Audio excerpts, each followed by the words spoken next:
खास पड़ाव पर पहुंचा है चौपाल का ये सफर। एक जमाना था जब कहा जाता था फ्रेंड, फिलोसोफर, गाइड। आज की पीढ़ी कहती है गौर Gopal Das.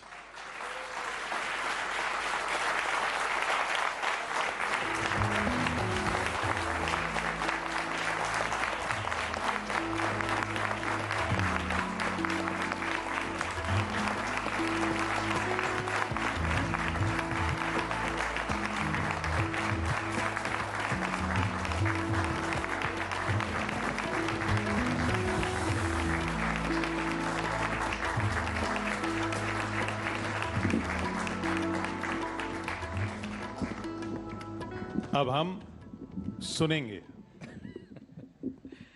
Thank you. Good afternoon to all of you, ladies and gentlemen. Doesn't look like you're very happy seeing me. A very good afternoon to you, ladies and gentlemen.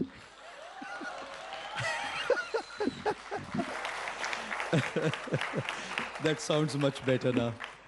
सबसे पहले तो मैं news 18 का, किशोर जी का और उनकी पूरी टीम का हार्दिक आभार व्यक्त करना चाहता हूँ। तहे दिल से शुक्रिया अदा करना चाहता हूँ कि उन्होंने आज इस चौपाल के कॉन्क्लेव में कार्यक्रम में मुझे भाग लेने के लिए आमंत्रित किया, और आप सबका भी हार्दिक आभार और शुक्रिया कि आप आज यहाँ पर हैं इस सेशन के लिए। बहुत बहुत धन्यवाद।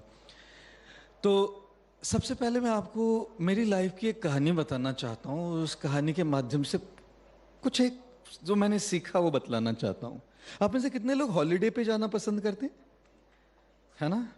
एक लेडी गई डॉक्टर के पास और लौट के आई तो अपने हस्बैंड को बोल रही थी कि देखो जी, डॉक्टर ने कहा है कि अगर मेरी सेहत सुधारनी है तो हॉलीडे पे जाना पड़ेगा। बताओ ना, कहाँ चले? ऑस्ट्रेलिया चले, हस्बैंड चुप। अमेरिका चले, हस्बैंड चुप। गोवा चले, हस्बैंड चुप। फ्रस्ट्रेट हो गई बेचारी, कहने लगी कि मैं बता रही हूँ, ऑप्शन दे रही हूँ, आप नहीं बोल रहे, आप बताए कहाँ चले। हस्बैंड ने कहा दूसरे डॉक्टर के पास चलते हैं सेकंड ओपिनियन के लिए। कौन सा हस्बैंड है, कौन सा डॉक्टर है जो कहता है कि सेहत सुधारने के लिए हॉलीडे पे जाना पड़ेगा? हम सबको हॉलीडे पे जाना बहुत अच्छा लगता है। मुझे अच्छी तरह से याद है जब हम कॉलेज में थे, करीब 27-28 साल पहले, तो हम और हमारे 3 दोस्त जो है, हमने सोचा कि हॉलीडे पे चलते हैं। और हमारे 4 का जो ग्रुप था उसमें एक जो हमारा दोस्त था ना, वो बहुत अमीर था, रईस था। इतना रईस कि उसके समय 30 साल पहले उसकी खुद की मर्सिडीज थी। पिताजी ने दी थी लेकिन खुद की मर्सिडीज थी। और आप में से कितने लोगों ने दीवार मूवी देखी है? दीवार में कितने लोगों को वो डायलॉग याद है, अमिताभ और शशि कपूर वाला? अमिताभ बच्चन कहते हैं कि मेरे पास बंगला है, गाड़ी है, नौकर है, चाकर है, तेरे पास क्या है? शशि कपूर का एकदम सेंटी स्वैग में, मेरे पास माँ है। Cut to 2023, cut to 2023, Bombay में यही हो रहा है। अमिताभ बच्चन कहते हैं मेरे पास फरारी है, मेरे पास लैम्बोर्गिनी है, मेरे पास बेंटली है, मेरे पास रोल्स रॉयस है, तेरे पास क्या है? शशि कपूर कहता है मेरे पास पार्किंग स्पेस है। क्योंकि आपको पता है बंबई में ना पार्किंग स्पेस गाड़ी से ज्यादा महंगी होती है। और ये जो हमारा मित्र था, रईस दोस्त, उसके पास मर्सिडीज भी थी और पार्किंग स्पेस भी। और हॉलीडे स्पॉन्सर कौन कर रहा था? ये बंदा जो मर्सिडीज है, इसके पास पार्किंग स्पेस है, रईस है। तो इसने चुना हॉलीडे के लिए डेस्टिनेशन दिल्ली। अब दिल्ली हॉलीडे मनाने कौन आता है जी? चलो गोवा चले जाते, दार्जिलिंग चले जाते, ऊटी चले जाते, दिल्ली हॉलीडे के लिए चुना। But beggars are not choosers. हम बेचारे 3 लुखे मिडिल क्लास वाले, हम क्या ही चूज करेंगे? इसने कहा दिल्ली, हम कहे चलते हैं, दिल्ली चलते हैं। तो आए हम दिल्ली। रईस दोस्त है, मर्सिडीज पार्किंग स्पेस वाला। इसने हमको ली मेरिडियन में रखा, सीपी में, गुड़गांव वाला नहीं।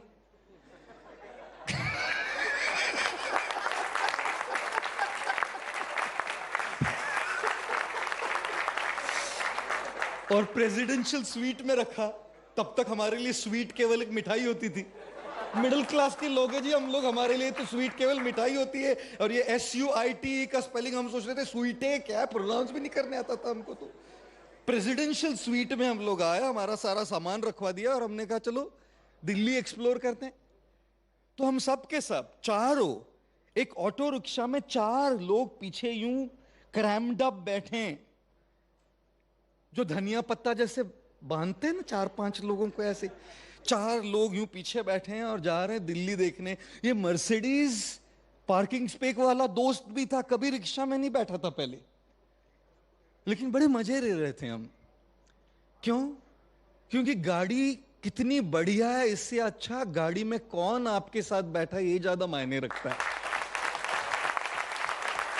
आप कितनी महंगी कितनी आलीशान गाड़ी में जाइए, लेकिन गलत इंसान के साथ है तो सफर बेकार होता है।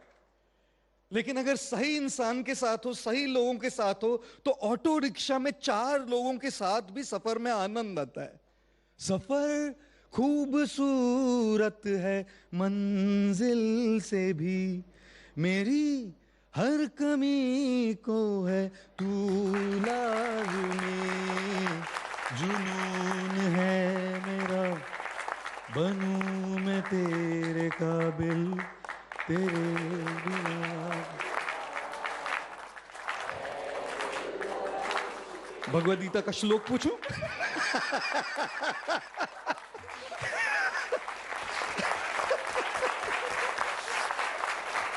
सफर खूबसूरत है मंजिल से भी। आज के हमारी सभ्यता में, आज के समाज में हम मंजिल पर ध्यान देते देते सफर को भूल गए जी। पहुंचना है वहां उस मंजिल तक, लेकिन सफर पर ध्यान नहीं है। We are suffering. एक इंग्लिश वर्ड होता है सफर, एक हिंदी वर्ड होता है सफर। हिंदी सफर को अगर भूल जाएंगे, सफर को अगर एंजॉय करना भूलेंगे, सफर में सही तरह से चलना भूलेंगे, तो इंग्लिश सफर तो खड़ा ही है जी। We are simply suffering without doing the सफर राइटली। सफर खूबसूरत है मंजिल से भी।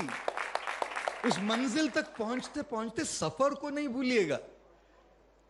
हम लोग गए, लोटस टेम्पल गए, इंडिया गेट गए, रेड फोर्ट गए, चांदनी चौक गए, लेकिन उन सारी मंजिलों से अच्छा तो हमारा सफर था, क्योंकि हम साथ में थे, सही लोगों के साथ में थे। गाड़ी मायने नहीं रखती, सफर मायने रखता है। फोन मायने नहीं रखता, फोन पर जो हमारी कॉन्वर्सेशन है वो मायने रखता है। घड़ी मायने नहीं रखती, इस घड़ी पर का जो वक्त है उसका इस्तेमाल मायने रखता है। घर मायने नहीं रखता, घर के भीतर के रिश्ते मायने रखते हैं। घर तो बनता है ईंटों से, पत्थरों से, स्टील से, फर्नीचर से, मकान बनता है इससे। घर बनता है रिश्तों से।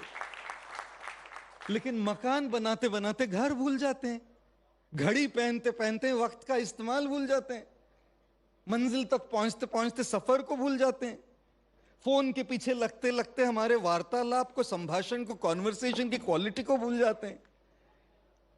अच्छी तरह से याद है हमें, हम लोग पूरी दिल्ली घूमे, बहुत मजा आया, बहुत मजा आया, क्योंकि चारों दोस्त यूं घनिष्ठ मित्रता वाले थे, प्रगाढ़ मित्रता, like buddies, close intimate heartfelt friendships.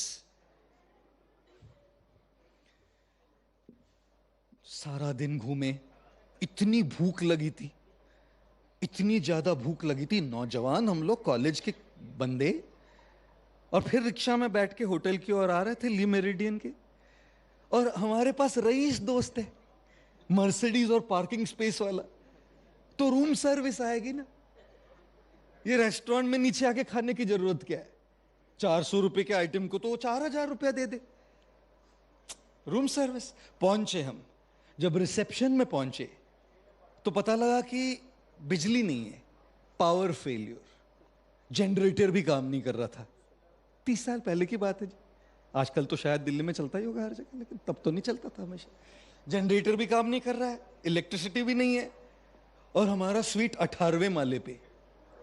हमने देखा हमारे रईस दोस्त के पास,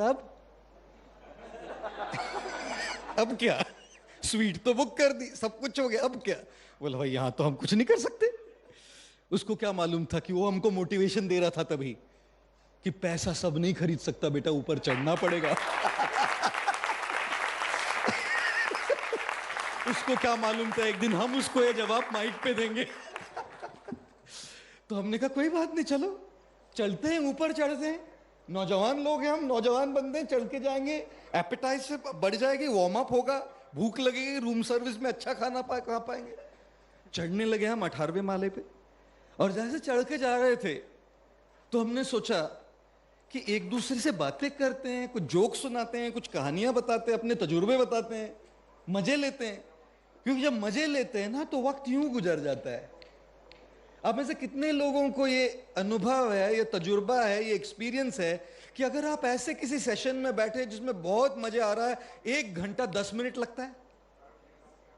और आप लोगों को कितने लोगों को इसका तजुर्बा एक्सपीरियंस है कि अगर बहुत बोरियत हो रही है तो 15 मिनट भी 2 घंटे जैसे लगते हैं। आप में से कितने लोगों को तजुर्बा है कि अगर आप अपने गर्लफ्रेंड के साथ बैठे हो तो 2 घंटे 5 मिनट जैसे लगते हैं। देखो ये नौजवान लोगों को देखो कैसे।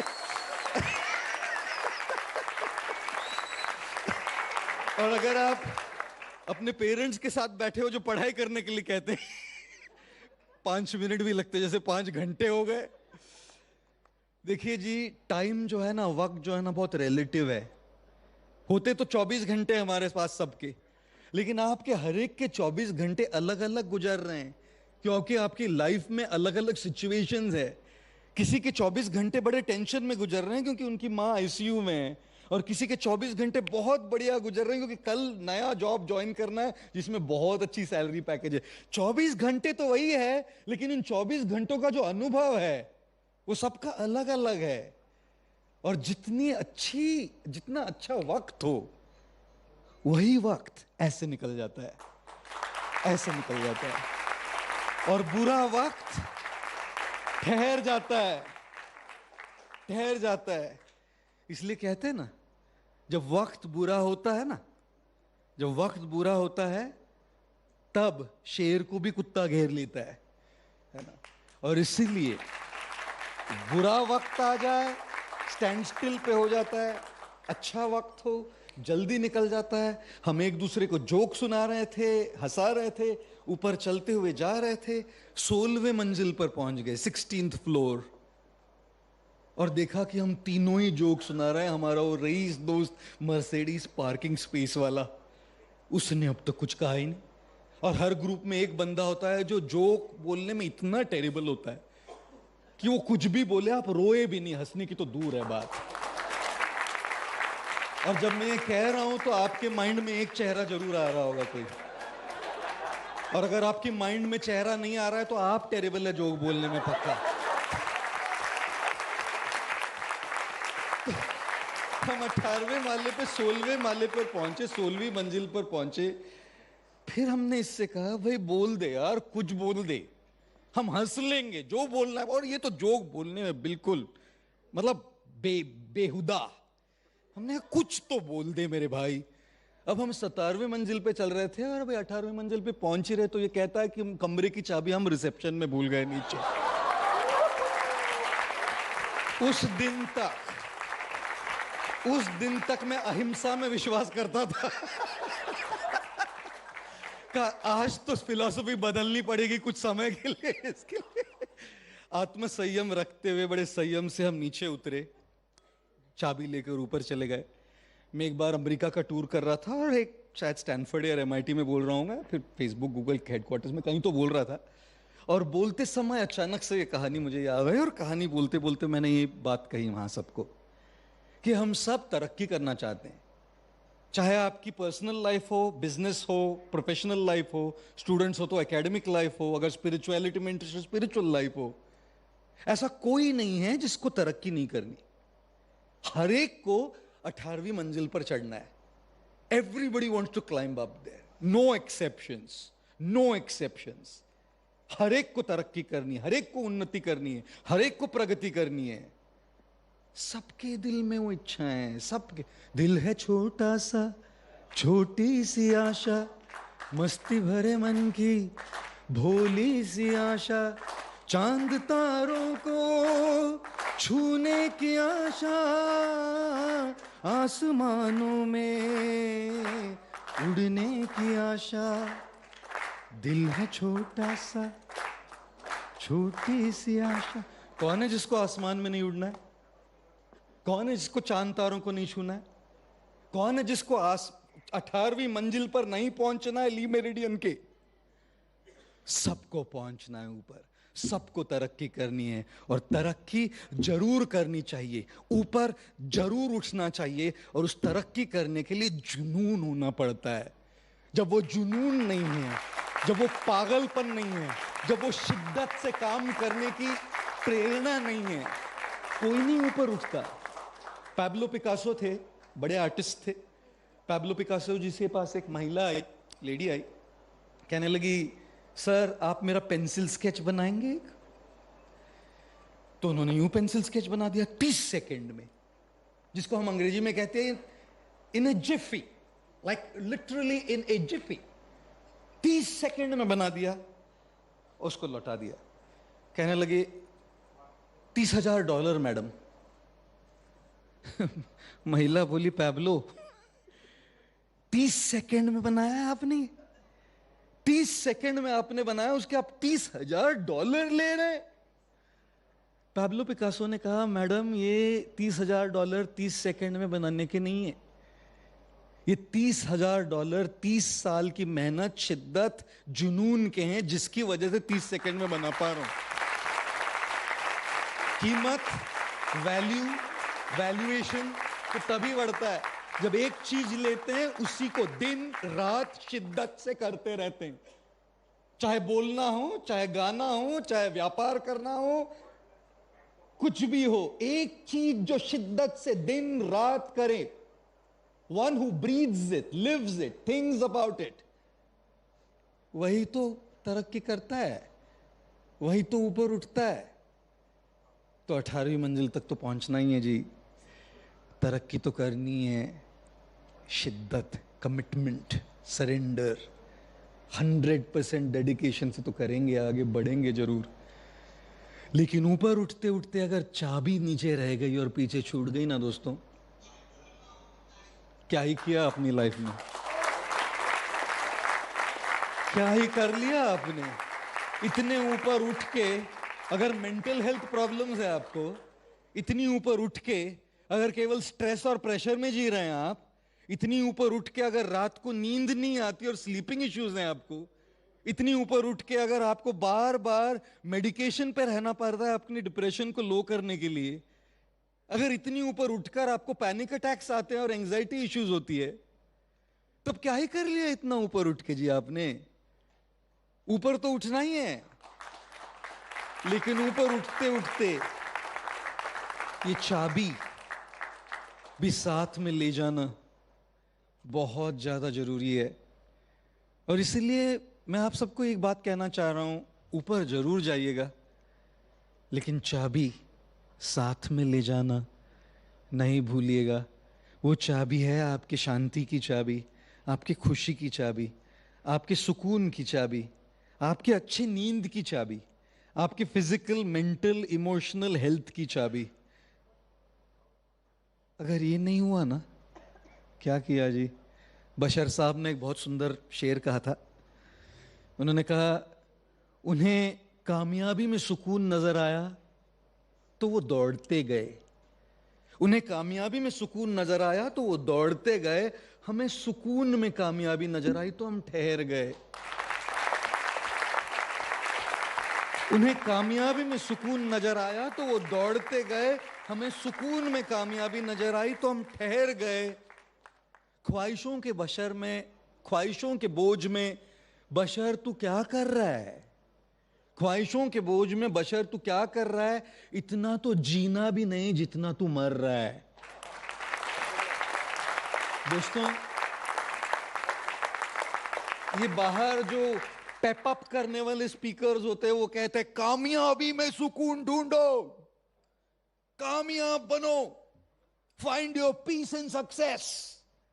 और जो दूसरे एक्सट्रीम पे स्पिरिचुअल लीडर्स वो कहते हैं सुकून में कामयाबी ढूंढो, find your success in peace. They are telling you find your peace in success. These guys are telling you find your success in peace. कामयाबी में सुकून ढूंढिए कुछ कहते हैं, कुछ कहते हैं सुकून में कामयाबी ढूंढिए। हमारी संस्कृति ने हमें सिखाया है, हम संतुलन वाली संस्कृति है, बैलेंस वाली संस्कृति है। हम किसी एक्सट्रीमिज्म पे नहीं जाना चाहते। हमें कामयाबी भी चाहिए और सुकून भी चाहिए। अगर कामयाबी में सुकून नहीं ढूंढिएगा और बस सुकून में कामयाबी, शांति शांति शांति शांति, लोन कौन चुकता करेगा?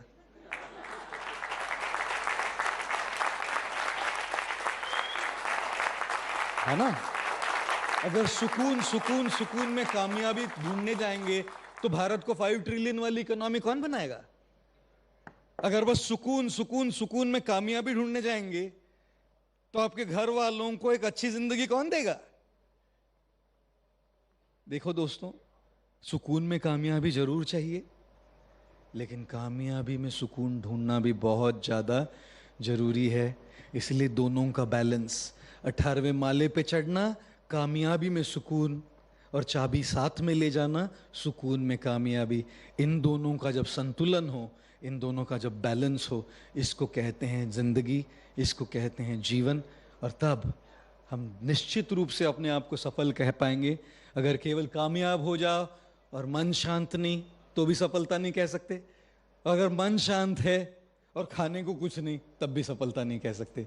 दोनों जब साथ में चलते हैं तब आगे बढ़ते हैं। इसी को कहते हैं जिंदगी। थैंक यू जी।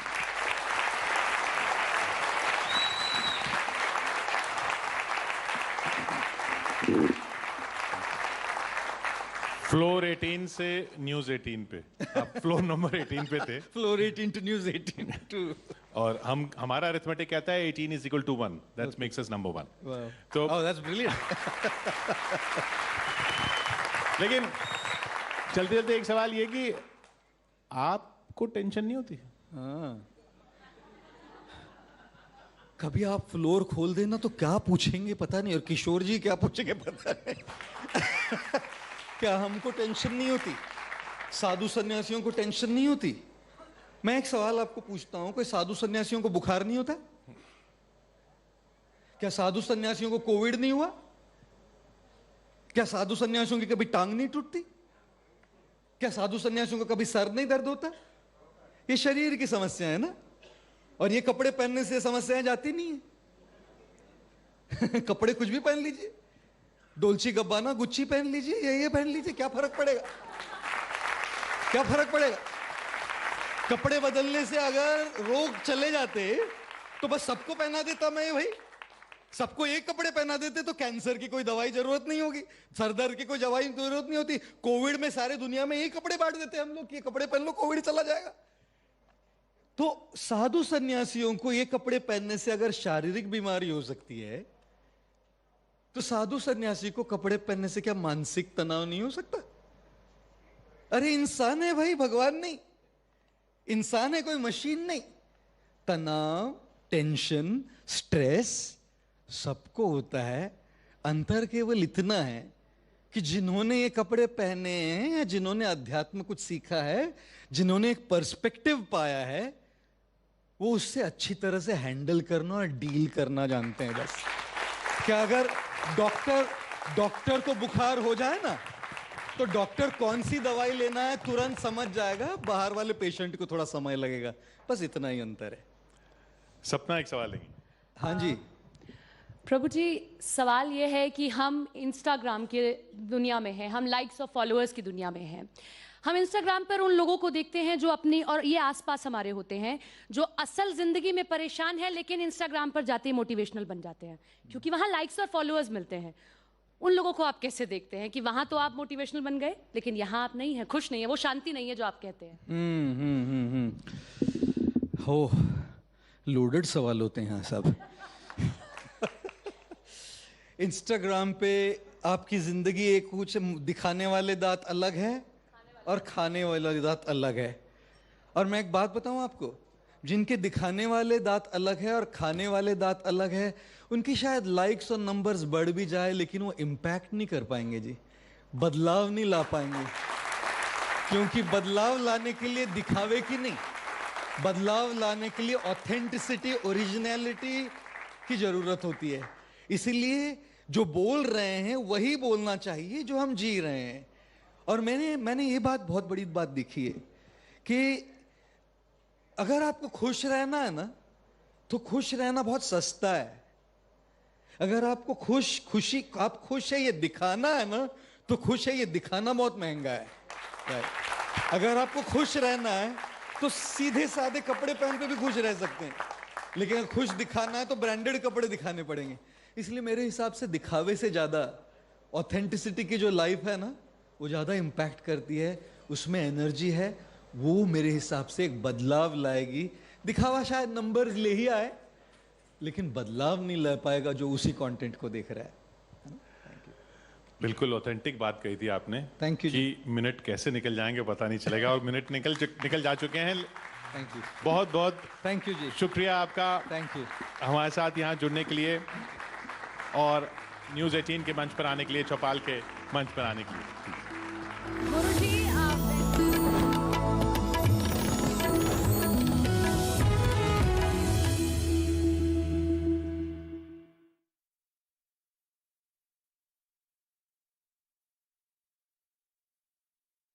उनकी लड़ाई चल रही होती है बीसीसीआई में, तो वो भी कभी कभी रीजन हो जाता है। एसोसिएशन टीम को ही हरवा देती है, टीम को हरवाती नहीं, विकेट ऐसा बना देती है कि फिर टीम उस पर कुछ कर नहीं पाती। क्योंकि मैंने तो बहुत देखा अपने कैरियर में, हमारे टाइम में बहुत, हम लोग नागपुर में एक टेस्ट मैच खेले थे, वो ग्रीन टॉप था। मोहाली में एक बार खेले थे, वहाँ पर ग्रीन टॉप था। तो कानपुर में खेले थे एक बार, वहाँ टर्निंग ट्रैक था। तो ऐसा होता है कि बहुत बार कि हमें ध्यान में रख कर कि भाई हमारी मतलब एसोसिएशन की बोर्ड से लड़ाई चल रही है, यार इनको ये दे दो ताकि इनका थोड़ा सा बीसीसीआई का नाम खराब हो, ऐसा। बट वो होना नहीं चाहिए। बट ये I think credit Australian team को भी देना चाहिए कि जिस तरीके से उन्होंने पहला मैच हारा, उसके बाद कम बैक किए। तो आई थिंक वो बैटिंग कोलैप्स एक बार ज़रूर होता है, तो मुझे लगता है शायद वो कोलैप्स अच्छा है कि वर्ल्ड कप से पहले जितनी बार होना हो जाए, वर्ल्ड कप में ना हो। वर्ल्ड कप में कप्तान किसको देखना चाहेंगे आप? जब से मैं रिटायर हूँ कि बहुत सारे कप्तान आए हैं, बट एक भी कप्तान ऐसा नहीं जो हारा हो, और वर्ल्ड कप एक भी कप्तान ऐसा नहीं जिसने जिताया हो। तो फर्क नहीं पड़ता कि कौन कप्तान है, फर्क ये पड़ता है कि टीम कॉम्बिनेशन क्या खेलेगा। सही प्लेइंग 11 खेलती है तो फिर आपकी जीत निश्चित हो जाती है, क्योंकि कप्तान कोई भी हो उससे ज़्यादा फर्क नहीं पड़ता। कोहली थे तब भी हम लोग बायलैटरल जीत रहे थे, वर्ल्ड कप नहीं जीते, सेमीफाइनल हार गए। रोहित शर्मा बने हैं, उनके अंडर भी वर्ल्ड कप T20 खेले, वहाँ भी सेमीफाइनल हार गए। तो टीम कॉम्बिनेशन उस दिन बेटर होना चाहिए, और टीम की उस दिन परफॉर्मेंस बेटर होनी चाहिए, तभी आप जीत सकते हो। तो मेरे ख्याल से रोहित शर्मा अभी तक अच्छी कप्तानी कर रहे हैं, शायद वही होने चाहिए। और उसके बाद फिर आप अगले वर्ल्ड कप की तैयारी कर सकते हो कि अगले वर्ल्ड कप में कौन कप्तान हो सकता है। एक तस्वीर आप दोनों के लिए, और लास्ट कमेंट 10-10 सेकंड का, और उसके बाद एक तस्वीर दिखा रहा हूं मैं, उसके ऊपर कमेंट लूंगा, और जो मैं सवाल पूछूंगा उसी का जवाब देना। नकवी साहब, पहली बारी आपकी, माइक पकड़ के रखिए, इसलिए आप तस्वीर आ गई है सामने। ये तस्वीर दिख रही है जिसमें राहुल जी और प्रियंका जी दोनों दिख रहे हैं। आपसे सवाल है, इन दोनों में से बेहतर नेता कौन है, राहुल जी और प्रियंका जी में से? नकवी साहब। मैं तो सबसे बेहतर नेता प्रमोद जी को मानता हूं। इन दोनों में से चुनना है, और इनसे बस यही कहूंगा कि ना हम सफर न किसी, मैं इसीलिए कहता हूं कि ना हम सफर न किसी हम नशी से निकलेगा, तुम्हारे पांव का कांटा तुम्ही से निकलेगा। इसलिए अपने नेता को सुधारिए आप। अच्छा, अब आप मानते हैं कि नरेंद्र मोदी के राज में